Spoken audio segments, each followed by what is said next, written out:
A pesar de que muchas personas en el día de hoy consideran que la enseñanza bíblica acerca del infierno no es más que un mito anticuado, muchos continúan valiéndose de esta imagen cuando quieren referirse a algo violento o aterrador.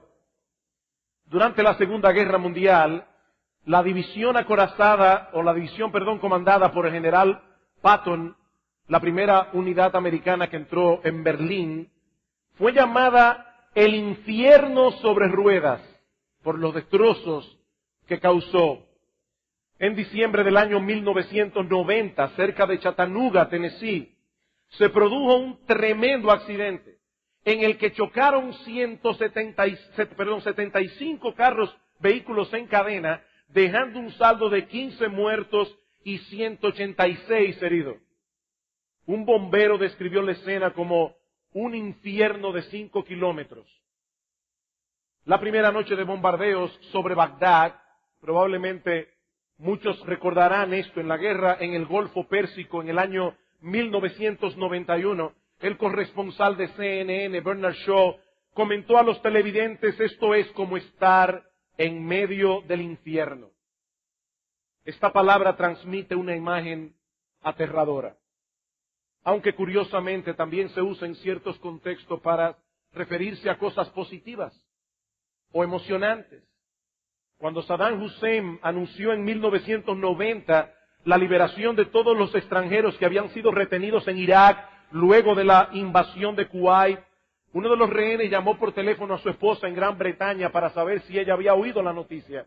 Ella le respondió: sí, por aquí se ha montado un auténtico infierno, refiriéndose a una euforia de alegría.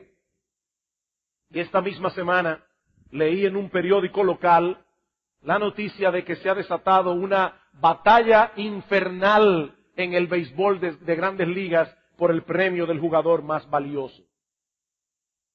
Es obvio que las personas tienen una idea del infierno que en algunos casos se acerca a lo que la Biblia enseña al respecto.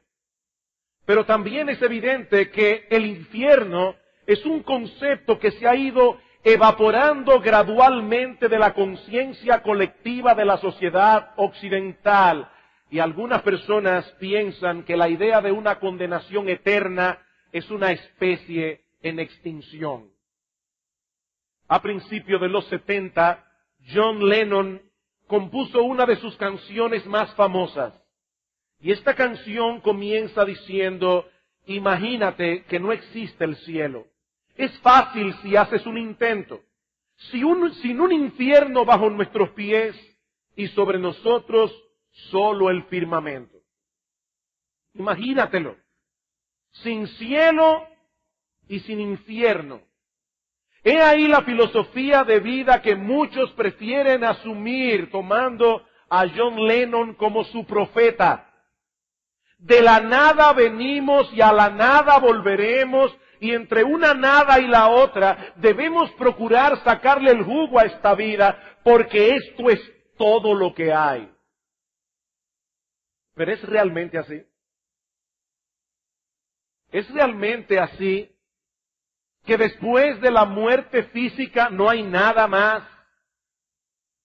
Sí se puede hacer el intento y tratar de imaginar que no existe el cielo ni el infierno, haciéndole caso omiso a las contundentes enseñanzas de Cristo y a la Biblia en general. Pero mi amigo, el problema es que nuestra imaginación no puede fabricar una realidad distinta de la que hay.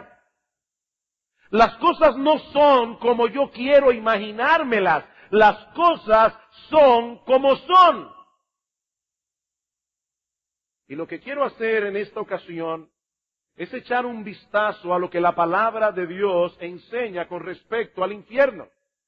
Porque es la única voz autoritativa que puede proveernos información veraz y segura sobre la existencia después de la muerte de aquellos que parten de este mundo enemistados con Dios, de aquellos que parten de este mundo en sus delitos y pecados. Sí, yo sé que el tema no es agradable, yo lo sé. Para mí no va a ser fácil predicarlo, para ustedes no va a ser fácil oírlo. Pero ¿qué dice la Biblia con respecto al infierno? En la mañana de hoy nos limitaremos a 4 aspectos fundamentales y el primero de todos es que el infierno es un lugar real. El infierno es un lugar real.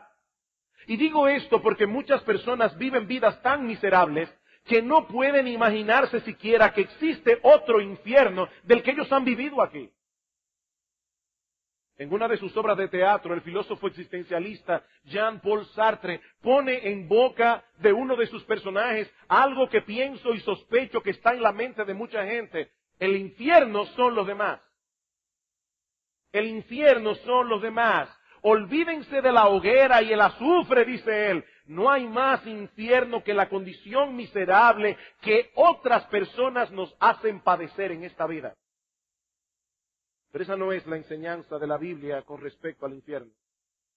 Por más terrible que sea la existencia de algunos en este mundo caído y dañado por el pecado, la Biblia presenta el infierno como un lugar real que muchos tendrán que enfrentar después de la muerte física. El infierno no es una metáfora, el infierno no es un cuadro simbólico de nuestros sufrimientos presentes. El infierno no es, como dijo en cierta ocasión un teólogo liberal, una experiencia interna provocada por la negativa de una persona a abrirse al amor.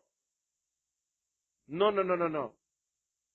En la parábola del rico y Lázaro, en Lucas 16:28, Jesús presenta a este hombre rico describiendo el infierno como este lugar de tormento. Este lugar de tormento. Y la palabra que aparece allí es la que normalmente se usa en la Biblia, en el Nuevo Testamento, para referirse a un lugar. La palabra griega topos, de donde proviene nuestra palabra topografía. De igual manera dice la Biblia de Judas en Hechos capítulo 1, versículo 25, que luego de quitarse la vida, se fue a su propio lugar. O como lo traduce alguien, se fue a donde merece estar. El infierno es un lugar real, creado por Dios. ¿Dónde se encuentra? No lo sabemos, porque la Biblia no lo revela. Durante la Edad Media era común pensar que el cielo se encontraba en algún lugar encima de nosotros y el infierno en algún lugar debajo de nosotros, pero hoy sabemos que las expresiones arriba y abajo en relación con el universo no tienen ningún sentido. No tienen ningún sentido. Lo que es arriba para nosotros es abajo para los chinos. Y viceversa. Hace unos años un periódico finlandés anunció que en la década de los 80 unos científicos rusos habían encontrado el infierno. Supuestamente perforando un pozo en Siberia, un pozo de 14.4 kilómetros de profundidad y con un aparato receptor ultrasensible habían registrado el sonido de millones de voces humanas gritando en angustia. Si nunca han oído ese video, yo lo he visto y lo he oído. Según este grupo de científicos, también registraron que en ese lugar había una temperatura estimada en 1100 grados Celsius, unos 2000 grados Fahrenheit. Por supuesto, habría que preguntarse cómo los aparatos de grabación pudieron resistir una temperatura semejante. ¿Y por qué esperaron tanto tiempo para dar a conocer una noticia tan extraordinaria? ¿No eso es un engaño? Un engaño muy elaborado. Nosotros no tenemos idea de dónde se encuentra localizado el infierno en este universo creado por Dios. Pero no hay ninguna duda de que la Biblia lo presenta como un lugar real. En segundo lugar, la Biblia también enseña que el infierno es un lugar de castigo justo y terrible. La Biblia también enseña que el infierno es un lugar de castigo justo y terrible. Yo sé que aquí estoy entrando en un terreno que para muchos es odioso en extremo. El concepto de castigo en la sociedad occidental se ha convertido en un tabú. Muchas personas consideran que la idea de castigar es barbárica, primitiva, algo que no es digno de una sociedad civilizada. Y si a esto añadimos el relativismo moral que permea nuestra sociedad, entenderemos por qué esta enseñanza bíblica del juicio y del castigo resulta hoy día tan chocante. Alguien ha dicho que la creencia más fundamental en la cultura americana es que la verdad moral es relativa a cada conciencia individual. Consecuentemente, nuestra cultura no tiene problemas con un Dios de amor que nos apoya sin importar cómo vivamos, pero objeta fuertemente la idea de un Dios que castiga a las personas. Esta mentalidad caracteriza el espíritu de nuestra época. En la antigüedad, la mayoría de las personas pensaban que existía un orden moral, objetivo, absoluto, al cual los hombres debían adaptarse independientemente de nuestros gustos, independientemente de nuestras preferencias personales. Ahora, yo no estoy diciendo con eso que en la antigüedad la mayoría de las personas se sometía a ese orden moral, porque no era así. Pero en la mente de muchas personas este concepto estaba tan claro como la luz del mediodía. Pero entonces llegó la ciencia moderna en el siglo XVI, irónicamente promovida en un principio por la idea de que un Dios racional había creado el universo y que había dado al hombre la capacidad de aplicar su razón para entender ese universo racional. Sepan esto, amados hermanos y amigos que están aquí de visita en esta mañana, es por la influencia de la cosmovisión cristiana que nace la ciencia moderna. Pero poco a poco comenzó a desarrollarse en el hombre moderno la mentalidad de que la ciencia era el único medio para poder conocer con certeza las cosas. Lo que no se puede probar por la ciencia no se puede conocer. Y muchos llegaron a pensar también que la ciencia podía aplicarse para transformar el orden natural a nuestra conveniencia. De manera que ya no tenemos que controlar nuestros deseos para que encajen con la realidad. No, ahora podemos transformar la realidad para que encaje con nuestros deseos. En otras palabras, ya no hay un orden moral preestablecido al que debemos someternos. No, ahora corresponde a cada individuo o a cada conglomerado social decidir lo que está bien, decidir lo que está mal. Ahora imagínense a una persona que ha comprado esta religión, porque es una religión. Imagínense a una de estas personas religiosas que ha comprado esta filosofía y que opina, por ejemplo, que el sexo fuera del matrimonio es perfectamente apropiado porque el sexo es una inclinación natural en el hombre. ¿Cómo reaccionará este individuo cuando le digamos por medio de la Biblia que algún día Dios castigará a los adúlteros y a los fornicarios? ¿Cómo reacciona este individuo? Se siente altamente ofendido, se siente abusado porque se han pisoteado sus derechos. Dios no tiene derecho a juzgarme. Pero la Biblia enseña sin lugar a dudas que el mismo Dios que estableció una ley moral que debe regir a todos los hombres por igual, estableció castigo para aquellos que violen su ley. Como sabe cualquier cuerpo judicial, una ley sin sanciones son palabras al viento. Una ley sin sanciones son palabras al viento y Dios no habla por hablar. En Mateo capítulo 26, versículo 46, el Señor Jesucristo nos dice que los impíos irán al castigo eterno, castigo eterno. Y en 2 Tesalónica capítulo 1, versículo 9, Pablo dice que los que no conocieron a Dios ni obedecieron el evangelio de nuestro Señor Jesucristo sufrirán pena de eterna perdición. Allí será el lloro y el crujir de dientes, dice el Señor. El infierno es un lugar de sufrimiento y miseria. Eso lo vemos más claramente al considerar el origen histórico de la palabra Gehenna, que es la que normalmente aparece en griego y que se traduce en español infierno. Alrededor del año 750 a.C., subió al trono de Judá un hombre impío llamado Acaz.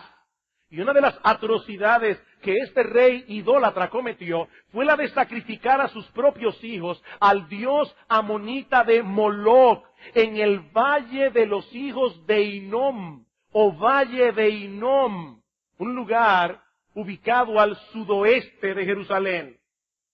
Este rey impío fue sucedido por su hijo Ezequías, un hombre temeroso de Dios que abolió las prácticas idolátricas de sus padres. Pero a la muerte de Ezequías le siguió su hijo Manasés, tan impío y tan idólatra como su abuelo Acá. Este volvió a edificar los altares paganos en el valle de Hinnom, donde sacrificó también a algunos de sus hijos. Manasés fue sucedido por su hijo Amón, tan impío como el padre. Y este a su vez fue sucedido por Josías, uno de los reyes más piadosos que tuvo Israel en toda su historia. Josías destruyó los altares que sus ancestros habían edificado y destinó el valle de Hinnom para ser un vertedero público donde iban a parar los desperdicios y toda la basura de Jerusalén. Más tarde este lugar fue escogido para arrojar los cuerpos de animales muertos, así como los cadáveres de los criminales que se pudrían allí o eran consumidos por el fuego, un fuego que ardía continuamente porque siempre había algo que quemar. Un escritor señala que en ese lugar las llamas nunca dejaban de arder y los gusanos nunca dejaban de comer. Los hebreos le llamaban Geben Hinnom, o en su forma abreviada Ge Hinnom, la cual pasó al idioma griego como Gehenna. Gehenna. De modo que esta palabra comunica la idea de desgracia, deshonra, pecado, culpa, desolación, castigo. Esta palabra aparece 12 veces en el Nuevo Testamento, 11 de ellas fueron pronunciadas por Cristo mismo. Y su enseñanza no deja lugar a dudas en cuanto a la terrible realidad del infierno. En Mateo 5:29 Cristo advierte del peligro de ser arrojado con todo tu cuerpo en el Gehenna, en el infierno. En Mateo capítulo 23, versículo 33, menciona a los hipócritas que no podrán escapar de la condenación del infierno. Cuando envió a los 12 discípulos a predicar el Evangelio y sabiendo de antemano que habrían de enfrentar muchas dificultades y muchas persecuciones, Cristo les dice: no temáis a los que matan el cuerpo, mas el alma no pueden matar. Temed más bien a aquel que puede destruir tu cuerpo y tu alma en el Gehenna, en el infierno. En otra ocasión se refirió al Gehenna como el lugar donde el gusano de ellos no muere y el fuego nunca se apaga. Y aunque algunas de estas descripciones son metafóricas, eso no suaviza la realidad del infierno, sino que la recrudece. Porque la realidad siempre será peor que aquello que se usa como una simple comparación. El infierno es un lugar de castigo justo y terrible. Como vimos la semana pasada, la Biblia nos revela un Dios perfectamente bueno, pero también como un ser perfectamente santo, perfectamente justo, un Dios que de ningún modo tendrá por inocente al malvado, un ser que es indiferente a la maldad, que es indiferente a la injusticia, no es bueno en ningún sentido. Si nuestro Dios no es un Dios justo, entonces sería el diablo. Y como criaturas creadas a su imagen y semejanza, todos nosotros aquí podemos entender ese concepto, por más que algunos se empeñen en sacarlo de sus mentes y de sus conciencias. Nosotros fuimos creados a la imagen de Dios y tenemos un sentido moral en nuestro corazón. Tenemos una conciencia que nos dice a voz en cuello que el mal debe ser castigado y lo justo debe ser recompensado. Ese es un principio elemental de justicia. Como yo decía hace un momento, las leyes sin sanciones son palabras al viento. Y cuando es Dios el que castiga, ese castigo será justo, absolutamente justo. El juicio de Dios, dice Pablo en Romanos 2, es según la verdad. Nadie recibirá un poco más de lo que merece, pero tampoco ni un poco menos. Es por eso que la Biblia enseña claramente que en el infierno no todos sufrirán el mismo grado de castigo. En el infierno habrá diferentes grados de castigo. Dice en Lucas capítulo 12, versículo 47, aquel siervo que conociendo la voluntad de su Señor no se preparó recibirá muchos azotes, mas el que sin conocerla hizo cosas dignas de azote, será azotado, pero poco, porque todo aquel a quien se le haya dado mucho, mucho se le demandará, y al que mucho se le haya confiado, más se le pedirá. El castigo será proporcional al conocimiento y a las oportunidades. Es a la luz de esa realidad que Cristo pronunció un juicio tan severo contra las ciudades de Betsaida, de Corazín, de Capernaum. Dice que comenzó a reconvenir a las ciudades en las cuales había hecho muchos milagros, porque no se habían arrepentido. Estas personas tuvieron a Cristo allí, predicando el Evangelio y mostrando su poder a través de milagros, y aún así no se arrepintieron. Dice Cristo, ¡ay de ti, Corazín! ¡Ay de ti, Betsaida! Porque si en Tiro y en Sidón se hubieran hecho los milagros que han sido hechos en vosotras, tiempo ha que se hubieran arrepentido en cilicio y ceniza. Por tanto os digo que en el día del juicio será más tolerable el castigo para Tiro y para Sidón que para vosotras. Tiro y Sidón eran dos ciudades reconocidas por su idolatría. Y dice el Señor, el castigo para los idólatras será más tolerable que el castigo que recibirán aquellos que conocían el mensaje del Evangelio y aún así lo pisotearon. ¡Ay de ti, Capernaum, que eres levantada hasta el cielo, hasta el Hades serás abatida! Porque si en Sodoma se hubieran hecho los milagros que han sido hechos en ti, habrían permanecido hasta el día de hoy. Por tanto os digo que en el día del juicio será más tolerable el castigo para Sodoma, una ciudad llena de homosexuales, una ciudad llena de lesbianas. El castigo para esos homosexuales y para esas lesbianas será más tolerable que el castigo que recibirán aquellos que pisotearon el Evangelio de Jesucristo, habiéndolo conocido. Esa es la enseñanza de Cristo. Hablando a los líderes religiosos de su tiempo, hombres que tenían mucho conocimiento de la Biblia, pero lo usaban engañosamente para fines egoístas. Y Cristo les dice, ay de vosotros escribas y fariseos hipócritas, porque devoráis las casas de las viudas y como pretexto hacéis largas oraciones, por esto recibiréis mayor condenación. Mayor condenación. Todos serán castigados. El infierno es horrible para todos, pero no todos lo serán en el mismo grado. Mayores privilegios traen mayor responsabilidad. Y ya me imagino a alguien pensando, pero pastor, si esto realmente es así, me hubiera convenido más nunca haber oído el Evangelio. No, mi amigo, ese es un razonamiento totalmente equivocado. Por un lado, como yo decía hace un momento, todos serán castigados, porque la ignorancia de aquellos que nunca han oído el Evangelio es una ignorancia relativa, no absoluta. Ese es el argumento de Pablo en Romanos capítulo 1, versículos 18 en adelante. Pablo dice que aún esos paganos que nunca tuvieron en sus manos una Biblia, tales paganos conocen a Dios.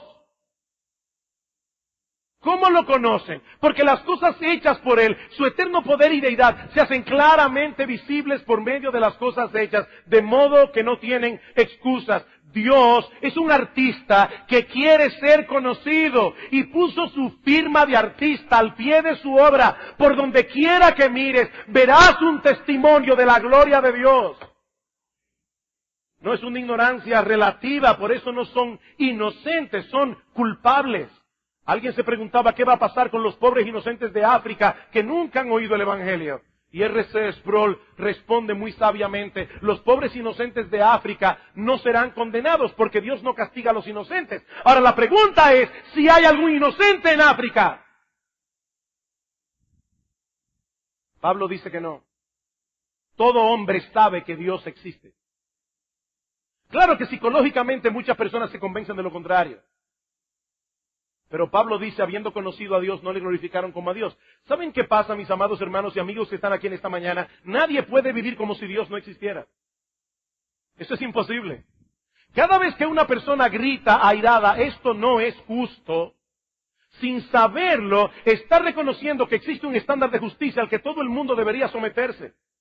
Si no, esa expresión no tiene sentido. Pero ¿cómo puede existir un estándar de justicia al que todo el mundo debiera someterse sin un legislador que haya dado tal ley? No es una ignorancia relativa. Por eso serán azotados, metafóricamente hablando. Pero por otra parte, la predicación del Evangelio es el medio por excelencia que Dios usa para salvar a los pecadores. Pablo dice en Romanos capítulo 1, versículo 16, que el Evangelio es poder de Dios para salvación. Y más adelante dice que la fe viene por el oír y el oír por la palabra de Dios. Dios ha escogido la predicación del Evangelio como el medio por excelencia para salvar a los pecadores. Por eso el castigo será más severo contra aquellos que rechazaron ese medio de gracia habiéndose expuesto a él, porque la oportunidad de escuchar el Evangelio es en realidad un enorme privilegio. Nosotros no sabemos en qué sentido algunos recibirán mayor condenación. Y no tiene sentido ponerse a especular más allá de lo que la Biblia revela.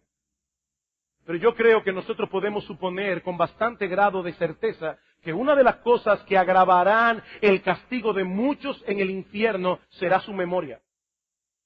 El recuerdo de todas las oportunidades que despreciaron.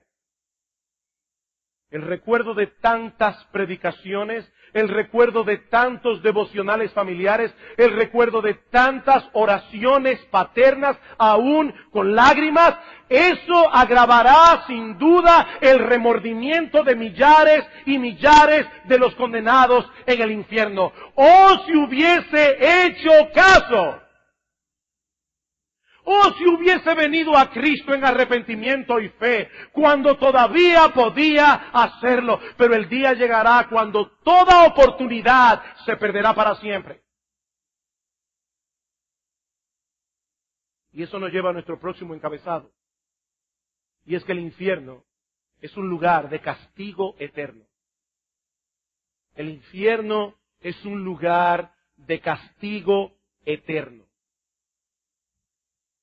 Y aunque yo no voy a repetir todo lo que dijimos en el sermón anterior acerca de la justicia de Dios al castigar eternamente los pecados que se cometen en el tiempo, solo quiero recordar dos cosas. Primero, que los crímenes que no se castigan, que los crímenes no se castigan tomando en cuenta el tiempo que lleva a cometerlos. Como yo decía la vez anterior, ni siquiera la justicia humana actúa de esa manera.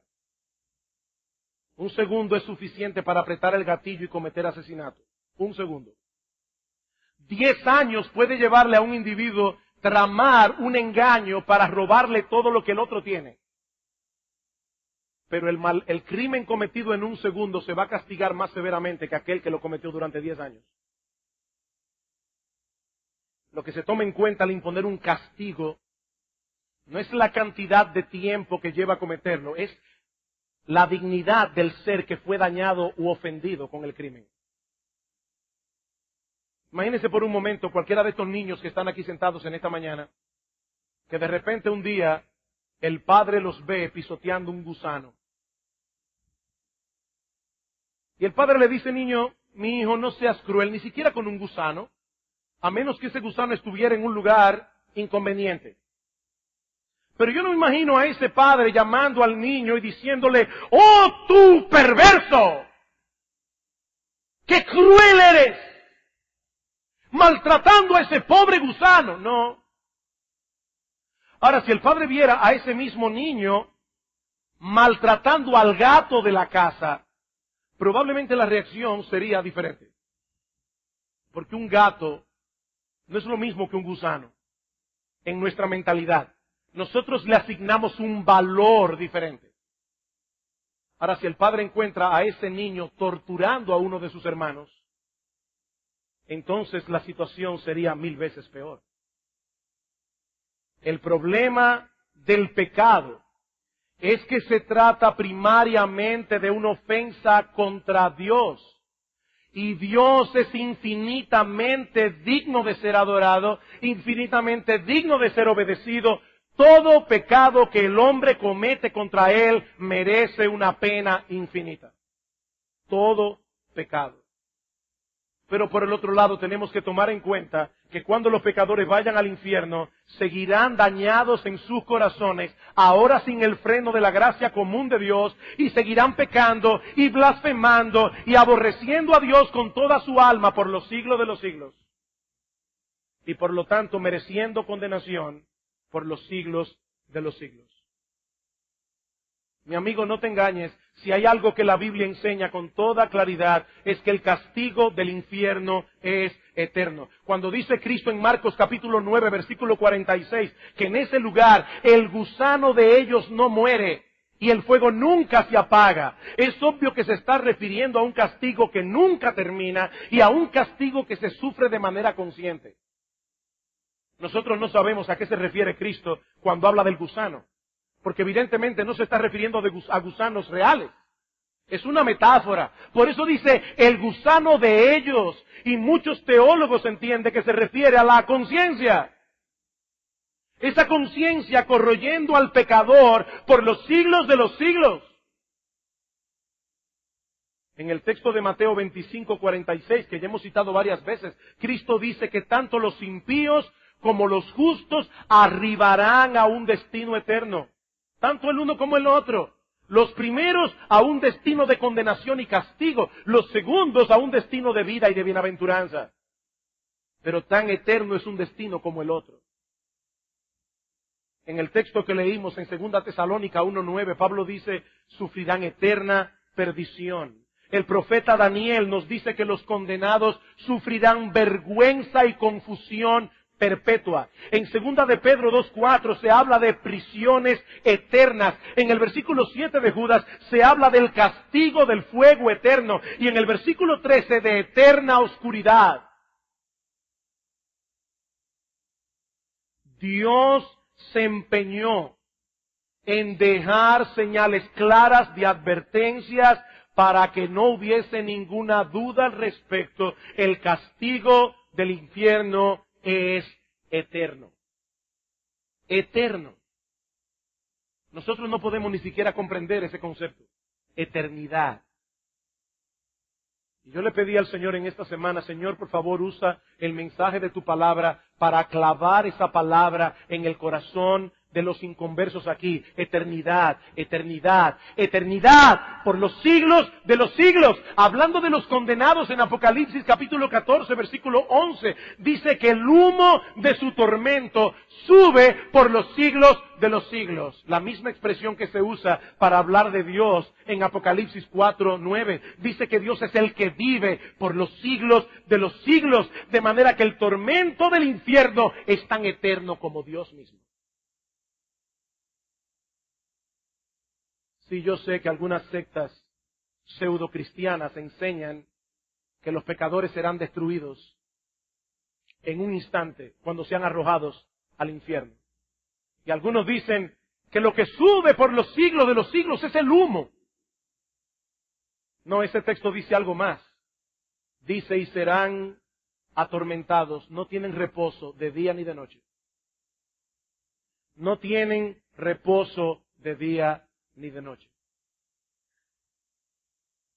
Queridos hermanos y amigos que están aquí en esta mañana, por más duras que suenen estas palabras, es imposible evadir la enseñanza de la Biblia al respecto. El infierno es una terrible realidad.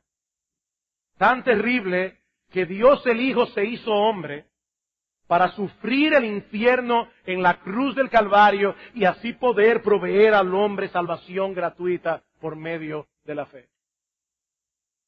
Pero aún hay algo más. Y es que el infierno fue preparado para el diablo, para sus ángeles y para todos aquellos que decidan seguir sus caminos. Para todos aquellos que mueran con su puño alzado contra Dios. Alguien decía en un tono de burla blasfemo que el infierno estará lleno de gente interesante. El infierno estará lleno de gente interesante. Recuerdo en mis primeros días como cristiano predicando el Evangelio en la universidad que un burlador me dijo algo similar. Y fulano va a estar en el infierno. Entonces fulana, tal actriz, estará en el infierno. Pues allí donde yo quiero ir. La Biblia lo plantea de otra manera. Mi amigo, la Biblia lo plantea de otro modo. Cristo habla del infierno como un fuego preparado para el diablo y sus ángeles. El infierno es un terrible lugar preparado especialmente para criaturas demoníacas. Ese es su destino. Y es interesante notar que esto es algo que los mismos demonios conocen. En cierta ocasión Cristo visitó una sinagoga y había allí un hombre endemoniado que de inmediato comenzó a dar voces diciendo: ¡Ah! ¿Qué tienes con nosotros, Jesús Nazareno? ¿Has venido para destruirnos? Y en una situación similar en Lucas capítulo 8, versículo 31, dice que los demonios le rogaban al Señor que no los enviase al abismo. Ellos conocen perfectamente cuál es el destino que les espera, pero como no tienen un átomo de bondad, tratan de llevarse consigo al mayor número de personas a través del engaño y de la seducción. De manera que ese horrible lugar que fue originalmente destinado, diseñado para el diablo y sus ángeles, recibirá en su seno a todos aquellos que decidan seguir los caminos del diablo en oposición a los caminos de Dios. Apocalipsis capítulo 21, versículo 8. El apóstol Juan viene describiendo lo que será la gloria del creyente en el cielo. Y dice en el versículo 7, el que venciere heredará todas las cosas y yo seré su Dios, él será mi hijo, pero los cobardes, los incrédulos, los abominables, los homicidas, los fornicarios, los hechiceros, los idólatras y todos los mentirosos tendrán su parte en el lago que arde con fuego y azufre, que es la muerte segunda. He ahí las personas interesantes que encontrarán los impíos en el infierno. Todos los cobardes estarán allí, todos los incrédulos, todos los abominables y homicidas, todos los fornicarios, todos los hechiceros, todos los idólatras, todos los mentirosos. Y fíjense que esta profecía tan dura se encuentra precisamente en el lugar donde se habla del cielo. El cielo es un lugar donde los santos disfrutarán de la presencia especial de Dios por los siglos de los siglos. Es en ese contexto que se escribe Apocalipsis 21:8. El paraíso perdido en el huerto del Edén vendrá a ser el paraíso recobrado por la obra redentora de Cristo. Pero es precisamente esa presencia especial de Dios la que los pecadores rechazan con todas las fuerzas de su ser.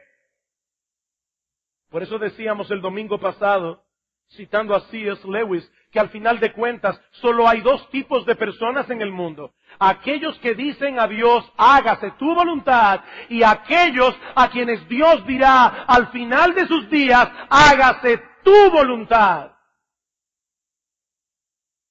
Me rechazaste con todas las fuerzas de tu ser. Oíste mi llamado de gracia una y otra vez. Pisoteaste el Evangelio y con él la sangre preciosa de Cristo. Ahora que toda oportunidad se perdió, hágase tu voluntad. Eso fue lo que quisiste. Eso es lo que recibirás por los siglos de los siglos.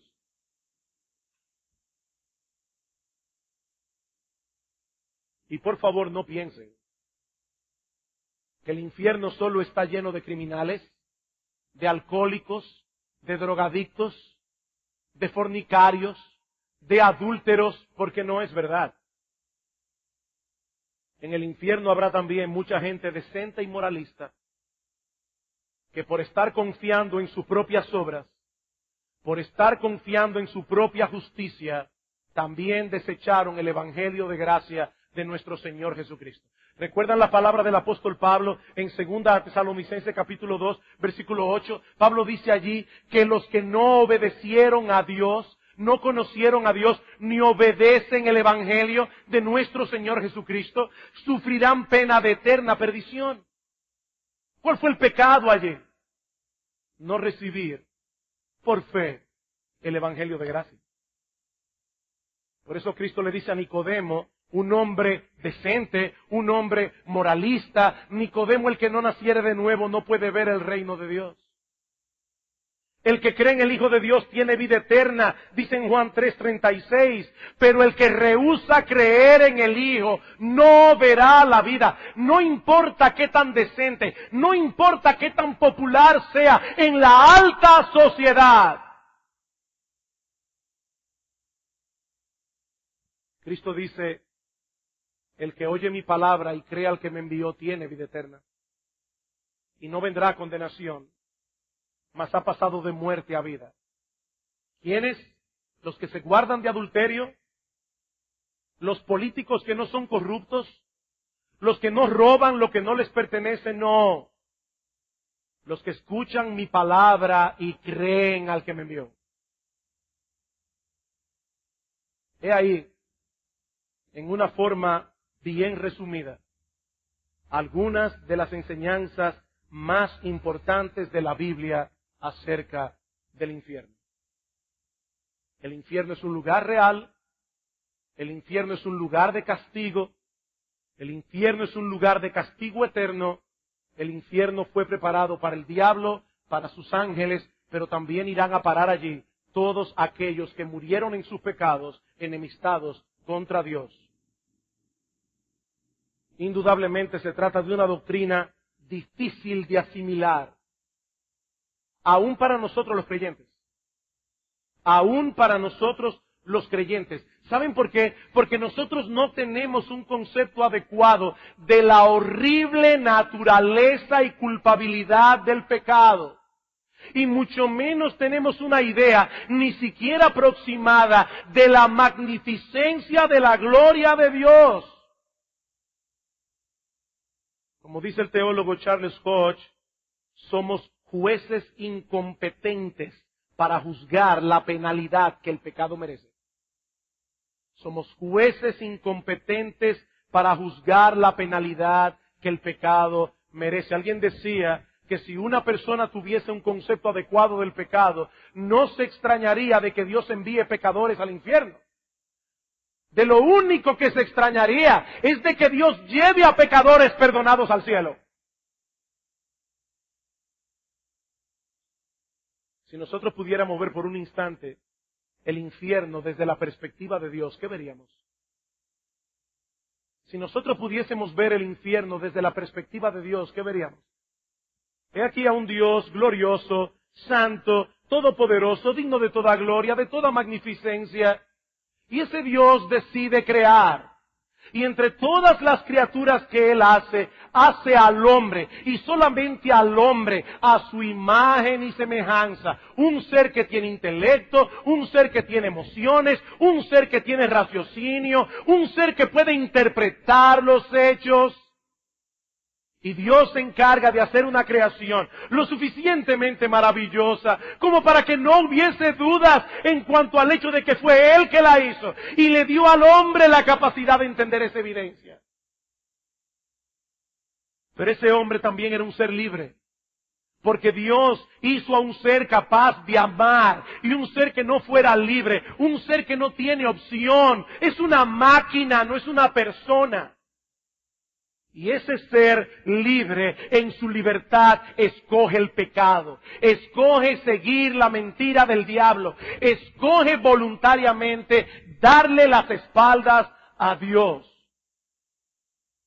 Y de inmediato ese Dios comienza a revelar a través de las Escrituras su maravilloso, extraordinario plan de salvación. En el mismo huerto del Edén, Dios le dice al hombre y a la mujer que habría de nacer uno de la raza humana que habría de aplastarle la cabeza a la serpiente antigua que se llama Diablo y Satanás.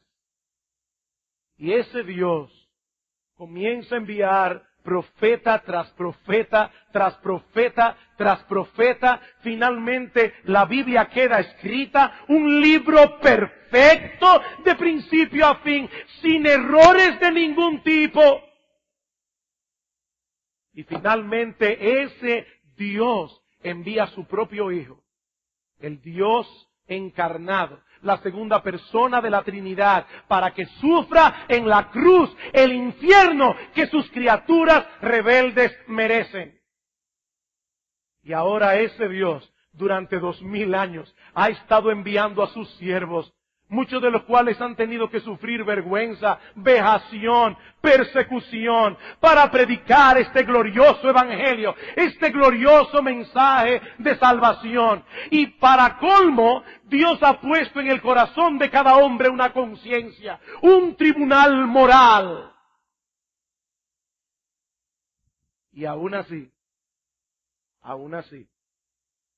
algunas personas se mantienen hasta el final de sus vidas, como dice Pablo, deteniendo con injusticia la verdad. ¿Y es Dios injusto por enviarlos al infierno? Sí, esta es una enseñanza difícil de asimilar,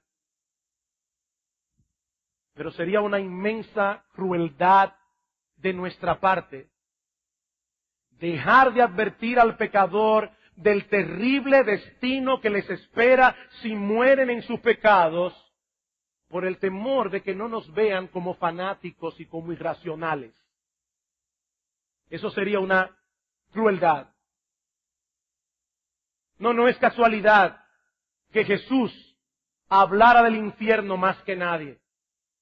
No es casualidad que Él presentara esta doctrina en una forma tan vívida y tan aterradora. No es casualidad. Y es que nadie conocía como Él los horrores del infierno. Horrores que hicieron necesarios su encarnación y su muerte en la cruz del Calvario.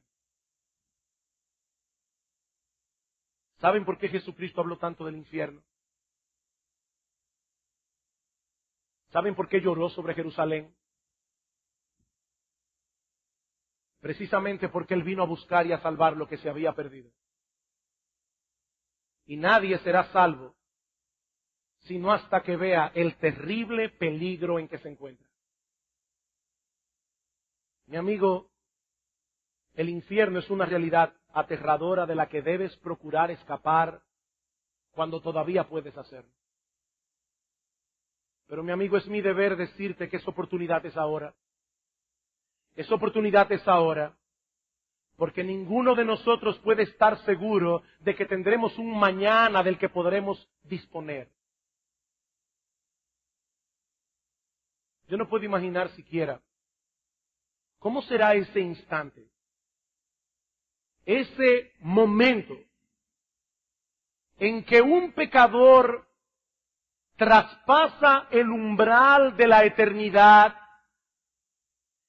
y ese instante, ese momento en que repentinamente se da cuenta de que toda esperanza de salvación ha terminado por siempre.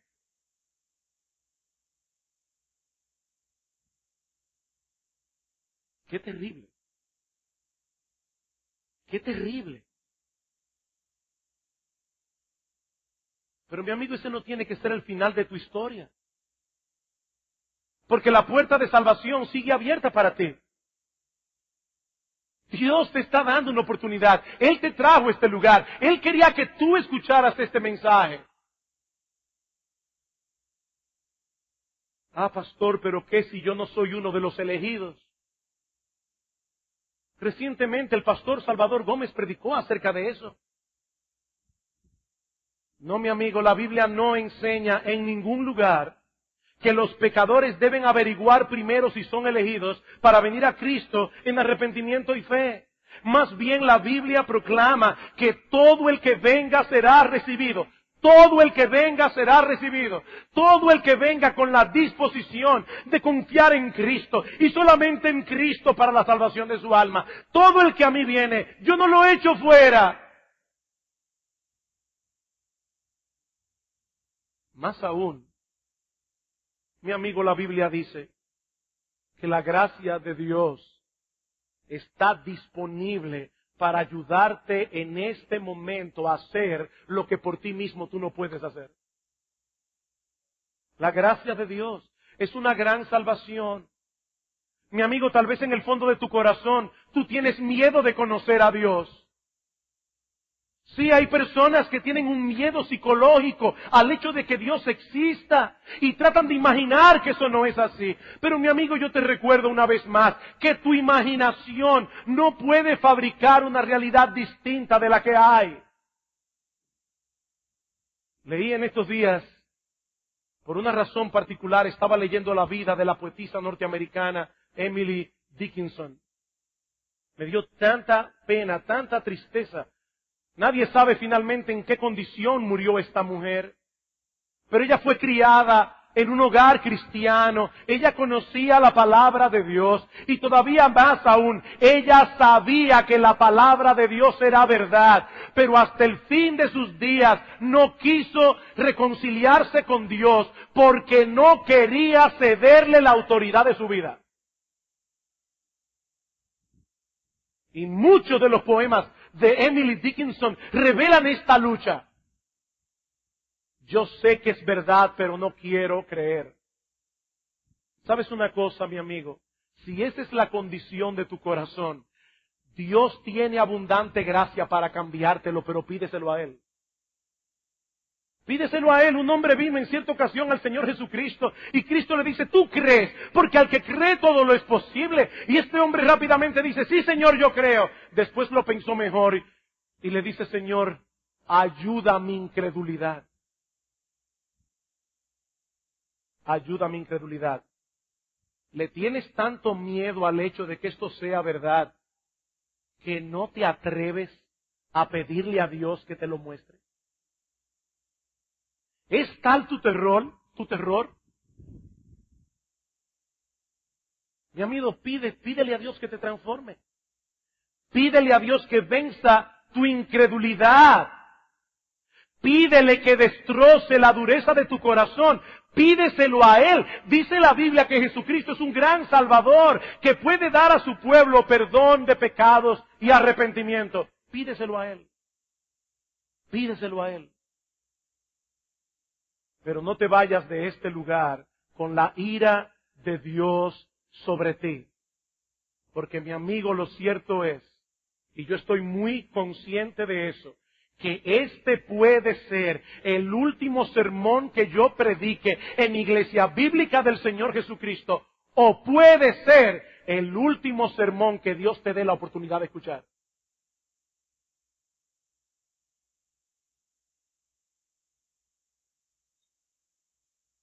Que Dios tenga misericordia. Que Dios tenga misericordia. Vamos a orar. Oh Padre nuestro que estás en los cielos. Señor y Dios Todopoderoso. Pensando en el infierno, no podemos dejar de ver que ciertamente es un lugar horrible. Pero tampoco podemos dejar de ver que el Dios del cielo estuvo dispuesto a sacrificarse a sí mismo para que los hombres pecadores no tengan que ser arrojados en ese horrible lugar. Señor, usa tu palabra en esta mañana. Más allá de lo que nosotros podemos hacer, Señor, vence corazones obstinados, ablanda corazones endurecidos. Reparte abundantemente fe donde hay incredulidad, valentía donde hay cobardía. Señor, ten misericordia y salva a los pecadores. Padre, usa tu palabra en este mismo momento para que hombres, mujeres, jóvenes y niños clamen a ti en arrepentimiento y fe. Señor, ten misericordia, porque te lo pedimos en el nombre de Cristo. Amén.